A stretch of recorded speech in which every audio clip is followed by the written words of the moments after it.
Function and relation. We all know that relation and function are the most important topics in algebra. A relation is any set of ordered pairs, while the function is a relation in which every first component is paired to exactly one second component. While discussing this topic, we can meet some familiar terms based on our discussion. These are ordered pair as the input and output, the domain is the input, and range is the output. Types of functions.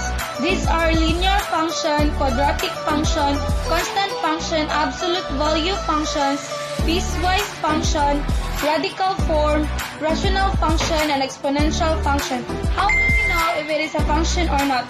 All you need to remember is that the input should not be repeated. As you can see in our first example, we use the table method.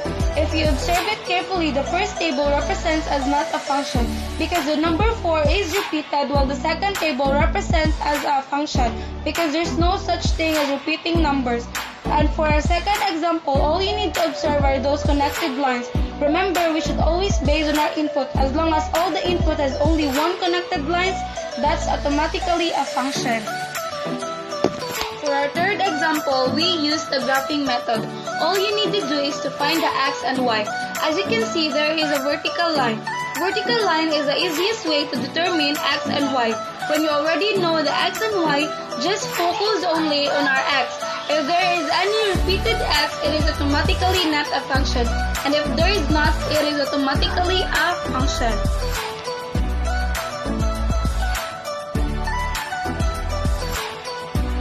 And for our fourth example, we use also the graphing method that represents not a function. Representation of relation and functions. For our first example, we use the table method. The domain are 3, 4, 5, and 10, while the range are 0, 7, 10, 14, and 25. It is okay if your domain and range is not in ascending order, but it is better if it is an ascending order. Same with the second example for the domain and range, and for the last example is a graphing method.